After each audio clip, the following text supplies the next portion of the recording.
বিসমিল্লাহির রহমানির রহিম। আসসালামু আলাইকুম ওয়া রাহমাতুল্লাহি ওয়া বারাকাতুহু। প্রিয় বোন ও ভাইয়েরা, হতাশ হওয়ার আগে শোনো, আল্লাহ তোমাকে ভুলে যাননি, বরং তিনি তোমার জন্য এক অলৌকিক মুহূর্ত সাজিয়ে রেখেছেন। কখনো কি মনে হয়েছে আপনার সব দোয়া যেন আকাশে মিলিয়ে যাচ্ছে? আপনি কান্না করছেন, সিজদায় পড়ে আছেন, অথচ চারপাশে নীরবতা মনে হচ্ছে। মনে তখন একটাই প্রশ্ন, আল্লাহ কি আমার কথা শুনছেন না? আসলে এটাই সেই মুহূর্ত যেটাকে শয়তান ব্যবহার করে আপনার হৃদয়ে হতাশার বীজ বপন করে। শয়তান তখন আপনার কানে ফিসফিস করে বলে, তুমি একা, তোমার দোয়া কবুল হবে না, আল্লাহ তোমাকে ভুলে গেছেন, তোমার কষ্টের আর কোনো শেষ নেই। এভাবে সে তোমার অন্তরকে দুর্বল করে দেয়, যাতে তুমি আল্লাহর রহমত থেকে নিরাশ হয়ে যাও। অথচ সত্যটা হলো, তোমার প্রতিটা অশ্রু, তোমার প্রতিটা দোয়া, তোমার প্রতিটা দীর্ঘশ্বাস আল্লাহর কাছে পৌঁছে যাচ্ছে। আজকের এই ভিডিওতে আমরা জানব কেন হতাশা আসলে শয়তানের বড় অস্ত্র, কেন দেরি মানেই প্রত্যাখ্যান নয়, আর কিভাবে আল্লাহ তোমার দোয়া কবুলের মুহূর্ত ঠিক করে রেখেছেন। তাহলে প্রিয়জনেরা, হতাশ হওয়ার আগে সত্যটা জেনে নাও, আল্লাহ তোমার কাছেই আছেন, আর তার রহমত খুব শীঘ্রই তোমার জীবনে নেমে আসবে। 1. হতাশা শয়তানের অস্ত্র। প্রিয় বোন ও ভাইয়েরা, হতাশা এটা কোনো সাধারণ অনুভূতি নয়, এটা হলো শয়তানের সবচেয়ে বড় অস্ত্র, যার মাধ্যমে সে একজন মুমিনকে ভেতর থেকে ভেঙে ফেলতে চায়। তুমি যখন সমস্যার পাহাড়ের নিচে চাপা পড়ে থাকো, জীবনের অন্ধকার তোমাকে ঘিরে ধরে, তখন শয়তান তোমার কানে কানে ফিস ফিস করে বলতে শুরু করে, তুমি আর পারবে না, তোমার দোয়া কবুল হবে না, আল্লাহ তোমাকে ভুলে গেছেন, তোমার কষ্টের আর কোনো শেষ নেই। এভাবে সে তোমার অন্তরকে দুর্বল করে দেয়, যাতে তুমি আল্লাহর রহমত থেকে নিরাশ হয়ে যাও। কিন্তু প্রিয়জনেরা, সত্যটা একেবারেই ভিন্ন। আল্লাহ নিজেই আমাদের কোরআনে স্পষ্ট ভাষায় সাবধান করে দিয়েছেন, আল্লাহর রহমত থেকে কখনো নিরাশ হয়ো না। তুমি কি খেয়াল করেছো, এই নির্দেশ শুধু সাধারণ পরামর্শ নয়, বরং এটা এক সতর্ক বাণী, এক নিষেধাজ্ঞায় আল্লাহ বলেছেন, হে আমার বান্দা, যত বড় পাপ করো না কেন, যত অন্ধকারে ডুবে যাও না কেন, যত কষ্টই তোমার জীবনে আসুক, আমার রহমত থেকে কখনো নিরাশ হয়ো না। হতাশা মানেই হচ্ছে শয়তানের ফাঁদে আটকে যাওয়া। যে একবার এই ফাঁদে আটকে যায়, সে নিজের অন্তরে আল্লাহর দরজা বন্ধ করে দেয়। অথচ আল্লাহর দরজা পুরোপুরি কখনোই বন্ধ হয় না, শুধু দরজার সামনে দাঁড়িয়ে থাকতে হয়, ধৈর্য ধরে কড়া নাড়তে হয়। মনে রেখো, যে আল্লাহর উপর ভরসা রাখে, তার জন্য কোনো রাস্তা কখনোই চিরতরে অন্ধকারে ঢেকে যায় না। হয়তো দেরি হয়, হয়তো পরীক্ষার সম্মুখীন হতে হয়, কিন্তু শেষ পর্যন্ত আল্লাহর রহমতের আলো সেই অন্ধকার ভেদ করে আসে। হতাশা তাই মুমিনের জন্য নয়, মুমিনের পথ হলো আশা, ভরসা আর ধৈর্যের পথ। 2. কষ্ট মানেই ঘৃণা নয়। প্রিয় বোন ও ভাইয়েরা, আমাদের জীবনে যখন কষ্ট নেমে আসে, যখন চারপাশে অন্ধকার নেমে আসে, তখনই আমাদের অন্তর থেকে এই প্রশ্ন জেগে ওঠে, আল্লাহ কি আমাকে ঘৃণা করছেন? আমি কি আল্লাহর কাছে মূল্যহীন? এই প্রশ্নটাই আমাদের ভেতরকে ভেঙে ফেলে। প্রিয় বোন ও ভাইয়েরা, আসল সত্য হলো, কষ্ট কখনোই ঘৃণার প্রমাণ নয়, বরং অনেক সময় কষ্টই হলো আল্লাহর ভালোবাসার সবচেয়ে বড় নিদর্শন। মনে রেখো, একজন শিক্ষক যখন তার প্রিয় ছাত্রকে গড়ে তুলতে চান, সবচেয়ে কঠিন প্রশ্ন দেন, সবচেয়ে কঠিন পরীক্ষায় বসান। কেন? কারণ শিক্ষক জানেন ছাত্রের ভেতর আছে শক্তি, সামর্থ্য, সে আরও বড় কিছু হতে পারে। ঠিক তেমনি আল্লাহ যখন তার বান্দাকে পরীক্ষা দেন, তখন এর মানে এই নয় যে তিনি তাকে ঘৃণা করেন, বরং এর মানে হলো আল্লাহ তার বান্দাকে উন্নত করতে চান, তাকে আরও শক্তিশালী, ধৈর্যশীল ও ঈমানদার বানাতে চান। রাসূল সাল্লাল্লাহু আলাইহি ওয়াসাল্লাম বলেছেন, যখন আল্লাহ কারো মঙ্গল চান তখন তিনি তাকে পরীক্ষার মুখোমুখি করেন। অর্থাৎ আল্লাহ যাকে ভালোবাসেন তাকেই তিনি বারবার পরীক্ষার মুখোমুখি করেন। তুমি কি খেয়াল করেছো, জীবনের প্রতিটি কষ্ট আমাদের দুর্বলতাকে ভেঙে দেয় এবং নতুন করে গড়ে তোলে। যেমন লোহাকে আগুনে পুড়িয়ে গরম করা হয়, আঘাত দিয়ে আকার দেওয়া হয়, তারপর সেটাকে এক শক্তিশালী অস্ত্রে পরিণত করা হয়। তেমনি আল্লাহ তোমার কষ্টকে ব্যবহার করছেন তোমাকে আরও শক্তিশালী, আরও দৃঢ় করার জন্য। তুমি হয়তো ভাবছো, আমি এত কষ্ট পাচ্ছি, তাহলে কি আল্লাহ আমাকে ভুলে গেছেন? না, বরং তোমার কষ্টের ভেতরেই আছে তার রহমত, তোমাকে দোয়ায় ফিরিয়ে আনছে। হয়তো এই কষ্টই তোমাকে অহংকার থেকে মুক্ত করছে, হয়তো তোমাকে এমন কোনো মন্দ পথ থেকে সরিয়ে নিচ্ছে যা তোমার জন্য ধ্বংস ডেকে আনতে পারত। তাহলে বুঝে নাও, কষ্ট মানেই ঘৃণা নয়, কষ্ট হলো ভালোবাসার চিহ্ন। কষ্ট হলো সেই দরজা যেখান দিয়ে আল্লাহ তোমাকে নিজের কাছে টেনে নিচ্ছেন। আর যখন তুমি ধৈর্য ধরে সেই কষ্টকে আল্লাহর পথে সহ্য করো, তখন সেই ধৈর্যই তোমার জন্য জান্নাতের চাবি হয়ে দাঁড়ায়। 3. দেরি মানেই প্রত্যাখ্যান নয়। প্রিয় বোন ও ভাইয়েরা, তুমি হয়তো অনেক দিন, অনেক মাস, হয়তো অনেক বছর ধরে আল্লাহর কাছে দোয়া করছো। কখনো সিজদায় কাঁদছো, কখনো গভীর রাতে হাত তুলে বলছো, ইয়া আল্লাহ, আমার দোয়া কবুল করুন।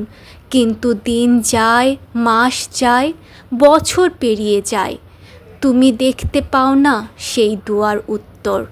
তখন তোমার অন্তরে শয়তান ফিসফিস করে বলে, দেখছো তো, আল্লাহ তোমাকে শুনছেন না, তিনি তোমার দোয়া ফিরিয়ে দিয়েছেন। কিন্তু আসলে সত্য একেবারেই আলাদা। প্রিয়জনেরা, আল্লাহর কাছে কোনো দোয়া কখনোই প্রত্যাখ্যাত হয় না। রাসূল সাল্লাল্লাহু আলাইহি ওয়াসাল্লাম আমাদের জানিয়েছেন বান্দার দোয়ার 3টি অবস্থা সম্পর্কে। 1. কখনো আল্লাহ সঙ্গে সঙ্গে কবুল করেন। 2. কখনো দেরি করে দেন, কারণ তিনি আরও উত্তম সময় রেখেছেন। 3. কখনো সেই দোয়ার বিনিময়ে কোনো বিপদ দূর করে দেন যা তুমি জানতেও পারো না। তাহলে তুমি বুঝতে পারছো, দেরি মানেই প্রত্যাখ্যান নয়, দেরি হলো আল্লাহর এক বিশেষ রহস্যময় পরিকল্পনা। তিনি জানেন কোন সময়, কোনভাবে তোমার জন্য সবচেয়ে ভালো হবে। যেমন এক ছোট্ট শিশু তার মায়ের কাছে আগুনে হাত দিতে চাইলে মা কী করে? মা তাকে বাধা দেয়, যদিও শিশুটি কান্নাকাটি করে, কারণ মা জানে এখনই সে জিনিস দিলে সন্তান পুড়ে যাবে। তেমনি আল্লাহ জানেন তোমার জীবনে কোন সময়ে কোন দোয়া কবুল করলে সেটা তোমার জন্য রহমত হবে, আর কখন সেটা তোমার জন্য ক্ষতি ডেকে আনবে। তুমি যে দোয়া করছো, হয়তো আল্লাহ তা লিখে রেখেছেন। 3. তোমার প্রতিটি দীর্ঘশ্বাস, প্রতিটি আশা, সব কিছু আল্লাহর কাছে সংরক্ষিত।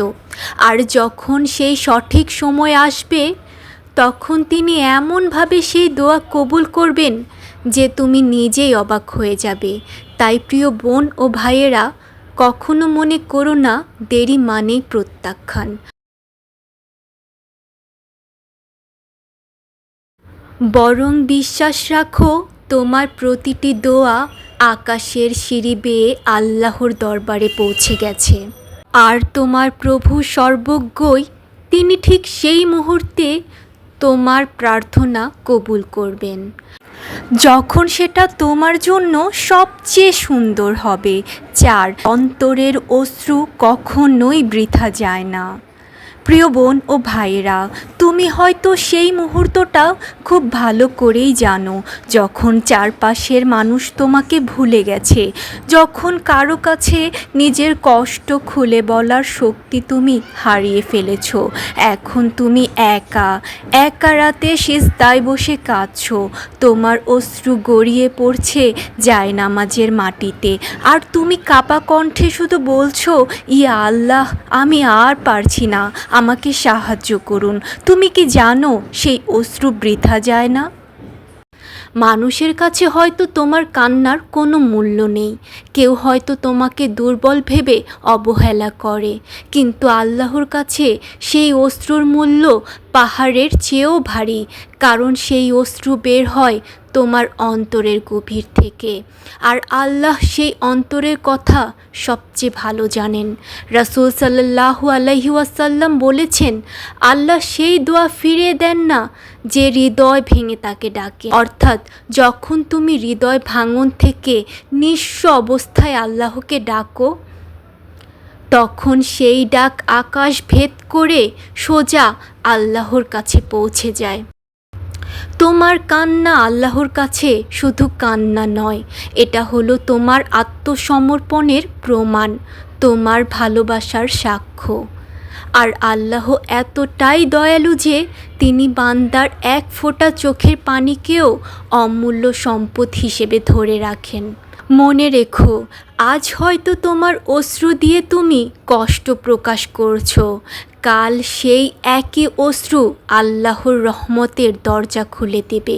হয়তো এই কান্নার বদৌলতে আল্লাহ তোমার পাপ ক্ষমা করবেন, হয়তো এই কান্নার কারণে তিনি তোমার জীবনের বড় কোনো বিপদ সরিয়ে দিবেন।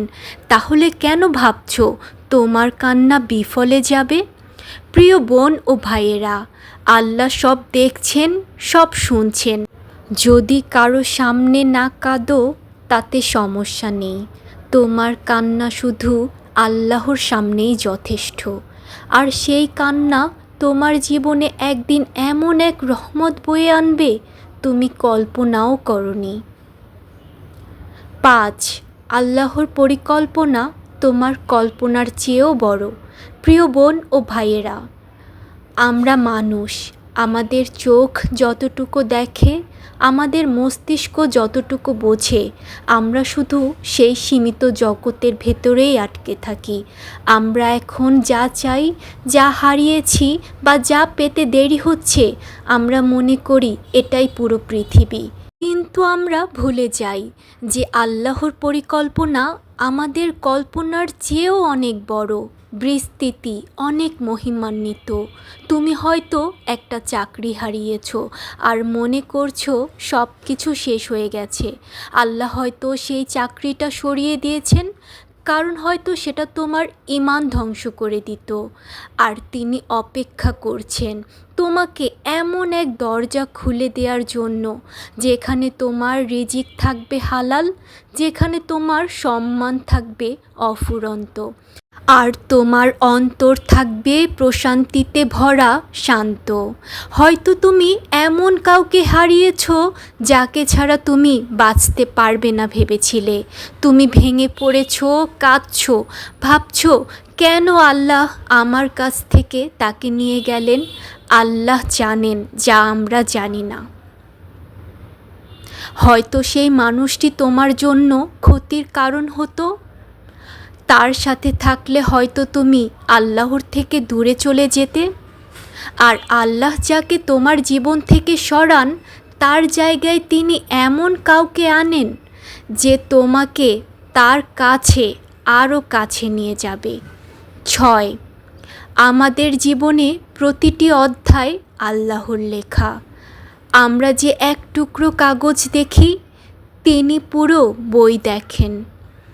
আমরা যে একটি ফোঁটা অশ্রু দেখি, তিনি সেই অশ্রুর পেছনের পুরো গল্প জানেন। আমরা যে একটি দরজা বন্ধ হতে দেখি, তিনি জানেন তার পেছনে হাজার দরজা খোলার ব্যবস্থা আছে। আল্লাহ কখনো তোমার কাছ থেকে কিছু কেড়ে নেন না, যদি না তার চেয়ে উত্তম কিছু তোমাকে দেওয়ার পরিকল্পনা থাকে। এটাই তার সত্য প্রতিশ্রুতি। আল্লাহ কোনো প্রাণীকে তার সাধ্যের বাইরে বোঝা দেন না। তাহলে আজ তুমি যে কষ্ট পাচ্ছ, যে হারানো জিনিসের জন্য কাঁদছ, সেটাকে শেষ ভেবে নিও না, বরং এটাকে নতুন সূচনার প্রস্তুতি মনে করো। কারণ তোমার দৃষ্টি সীমিত, কিন্তু তোমার রবের দৃষ্টি অসীম। তার পরিকল্পনা সবসময় তোমার কল্পনার চেয়েও বড়। তার দেওয়া শেষ ফল সবসময় তোমার জন্য সেরা। 7. আল্লাহ সব দেখেন, সব জানেন। প্রিয় বোন ও ভাইয়েরা, আমরা মানুষ, আমরা প্রায় ভুলে যাই। মনে করি আমাদের দুঃখ, কষ্ট ও কান্না কিংবা আমাদের ভেতরের জ্বলন্ত আর্তনাদ কেউ দেখে না। চারপাশের মানুষ হয়তো অবহেলা করে, হয়তো আমাদের কষ্টকে গুরুত্ব দেয় না, কিংবা কখনো কখনো আমাদের কষ্টকে কেউ উপহাস করে। কিন্তু মনে রেখো, তোমার রব সব সময় তোমাকে দেখেন। তোমার হৃদয়ে প্রতিটি স্পন্দন তিনি জানেন। আল্লাহ বলেন, তোমরা যেখানেই থাকো না কেন, আমি তোমাদের সাথেই আছি। তুমি নিঃসঙ্গ, একা ঘরে বসে কাঁদছ, কেউ না জানলেও আল্লাহ জানেন। যখন মানুষের কাছে বারবার প্রত্যাখ্যাত হচ্ছ, কেউ বুঝতে না পারলেও আল্লাহ বুঝেন।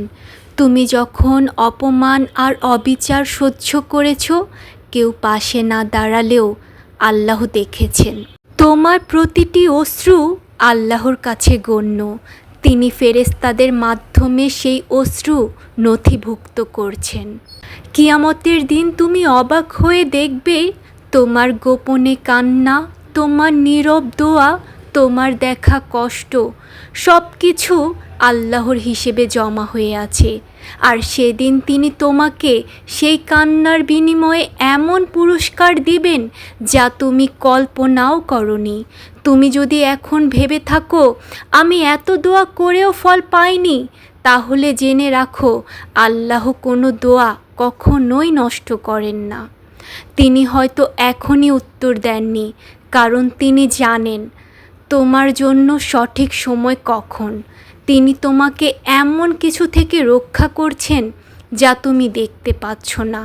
তিনি এমন কিছু সাজিয়ে রেখেছেন যা তোমার চিন্তারও বাইরে। তাহলে হে প্রিয়জন, হতাশ হয়ো না। তুমি যতটুকু কষ্ট সহ্য করেছ, যতটুকু ধৈর্য ধরেছ, নীরবে যতটুকু কেঁদেছ, সব কিছুই আল্লাহ দেখেছেন। আর যখন সময় আসবে, তিনি তোমাকে এমনভাবে উত্তোলন করবেন যে তোমার শত্রুরা অবাক হয়ে যাবে আর তোমার বন্ধুরা আনন্দে অশ্রু ঝরাবে। হ্যাঁ, আল্লাহ সব দেখেছেন, সব জানেন। তুমি একা নও, কখনোই না। তোমার প্রতিটি ধাপে আল্লাহ তোমার সাথেই আছেন। 8. তোমার দোয়া কবুলের মুহূর্ত আসছে। প্রিয় বোন ও ভাইয়েরা, তুমি হয়তো দীর্ঘদিন ধরে দোয়া করে যাচ্ছ, কখনো গভীর রাতে অশ্রু ভেজা চোখে, আবার কখনো সেজদায় লুটিয়ে আছো, কখনো হাত তুলে বলছো, হে আল্লাহ, আর কত অপেক্ষা, আর কত কষ্ট। মনে হচ্ছে যেন আকাশ নীরব, উত্তর আসছে না। কিন্তু মনে রেখো, তোমার প্রতিটি দোয়া আকাশের দরজায় ঠক ঠক করছে। তুমি যেদিন দোয়া করেছিলে, ঠিক সেই মুহূর্ত থেকেই আল্লাহ শুনেছেন, আর তোমার জন্য সবচেয়ে সুন্দর সময়ে উত্তর প্রস্তুত করে রেখেছেন। কুরআনে আল্লাহ স্পষ্টভাবে বলেছেন, তোমরা আমাকে ডাকো, আমি সাড়া দেব। এটা আল্লাহর প্রতিশ্রুতি, এবং তার প্রতিশ্রুতি কখনোই ব্যর্থ হয় না। প্রিয়জনেরা, তোমার দোয়া যদি এখনও পূর্ণ না হয়, তার মানে এই নয় যে আল্লাহ তোমাকে ভুলে গেছেন, বরং এর মানে হলো আল্লাহ তোমার জন্য এমন একটা সময় ঠিক করেছেন যখন সেই দোয়ার উত্তর তোমার জীবনে অলৌকিক পরিবর্তন নিয়ে আসবে। রাসূল সাল্লাল্লাহু আলাইহি ওয়াসাল্লাম আমাদের শিখিয়েছেন দোয়ার 3টি অবস্থা থাকে। 1, কখনো আল্লাহ সঙ্গে সঙ্গে কবুল করেন। 2, কখনো তিনি দোয়ার বিনিময়ে বড় কোনো বিপদ সরিয়ে দেন। 3, কখনো তিনি দোয়াটিকে আখিরাতের জন্য সংরক্ষণ করে রাখেন, যেখানে এর বিনিময়ে তুমি পাবে সীমাহীন পুরস্কার। তাহলে বলো, একজন মুমিন কি কখনো ক্ষতিগ্রস্ত হতে পারে? কখনোই না। হয়তো তুমি ভাবছো, আমি এতবার কেঁদেছি কিন্তু কিছুই পেলাম না। কিন্তু জেনে রাখো, আল্লাহর কাছে তোমার কান্না কখনোই বৃথা যায় না। প্রতিটা অশ্রু আসমানের খাতায় লেখা আছে, প্রতিটা দীর্ঘশ্বাস ফেরেশতারা নথিভুক্ত করছে। আর যখন সময় আসবে, আল্লাহর রহমতের দরজা হঠাৎ খুলে যাবে। তুমি অবাক হয়ে যাবে, বলবে, আমি কি সত্যি এটা পেলাম? তাই প্রিয় বোন ও ভাইয়েরা, হতাশ হয়ো না। আল্লাহর কাছে হাত তুলে রাখো, নামাজের সিজদা দীর্ঘ করো, আর অন্তরে বিশ্বাস রাখো তোমার দোয়া কবুল হওয়ার মুহূর্তেই একেবারে কাছাকাছি। 9, বিশেষ পুরস্কার। প্রিয় বোন ও ভাইয়েরা, ধৈর্য শুধু কষ্ট সহ্য করার নাম নয়, বরং আল্লাহর হিকমতের ওপর আস্থা রেখে জীবনের ঝড়ঝাপটাকে শান্ত মনে গ্রহণ করার নাম। যারা ধৈর্য ধরে তারা আসলে দুনিয়ার সাধারণ মানুষের মতো নয়, তারা নির্বাচিত, আল্লাহর প্রিয় বান্দাদের অন্তর্ভুক্ত। কুরআনে আল্লাহ বলেন, নিশ্চয়ই ধৈর্যশীলদের প্রতিদান অগণিত ও সীমাহীনভাবে দেওয়া হবে। ভেবে দেখুন, আল্লাহ অন্য ইবাদতের জন্য পুরস্কার নির্ধারণ করেছেন 70 গুণ, 700 গুণ। ধৈর্যের ক্ষেত্রে তিনি কোনো সংখ্যা দেননি, বলেছেন অগণিত, সীমাহীন। কারণ এই ধৈর্য এমন এক ইবাদত যা মানুষের অন্তরে গভীরতা প্রকাশ করে, যা শুধু আল্লাহর জন্যই করা সম্ভব। প্রিয়জনেরা, তুমি যখন অপমান সহ্য করেছ অথচ প্রতিশোধ নাওনি, তুমি যখন অভাবের ভেতরেও আল্লাহর উপর আস্থা রেখেছ, তুমি যখন অন্যায়ের ভেতরেও সত্যের পথ ছাড়োনি, ধৈর্য ধারণ করেছ, আর এই ধৈর্যের প্রতিদান আল্লাহ এমনভাবে দেবেন যা তোমার কল্পনারও বাইরে। রাসূল সাল্লাল্লাহু আলাইহি ওয়াসাল্লাম বলেছেন, যখন আল্লাহ কোনো বান্দাকে ভালোবাসেন তিনি তাকে পরীক্ষা করেন। যদি সে ধৈর্য ধরে থাকে, আল্লাহ তাকে আরও বেশি ভালোবাসে। তুমি কি বুঝতে পারছো, তোমার আল্লাহ তোমাকে ভালোবাসে, তোমাকে পরীক্ষা করছেন, কারণ তিনি তোমাকে উত্তম পুরস্কারের যোগ্য বানাতে চান। কিয়ামতের দিন ধৈর্যশীলদের আলাদা সম্মান দেওয়া হবে। ফেরেশতারা তাদের অভ্যর্থনা জানাবে, জান্নাতের দরজাগুলো তাদের জন্য খুলে যাবে, আর বলা হবে, তোমাদের প্রতি শান্তি বর্ষিত হোক, কারণ তোমরা ধৈর্য ধারণ করেছ। তাই প্রিয় বোন ও ভাইয়েরা, কোনো অবস্থাতেই হতাশ হওয়া যাবে না। চলুন আমরা সবাই হতাশাকে ভুলে যেয়ে আল্লাহকে স্মরণ করি, 5 ওয়াক্ত নামাজ পড়ার চেষ্টা করি। তাহলেই হতাশা থেকে মুক্ত করে দিবে কে? আল্লাহ।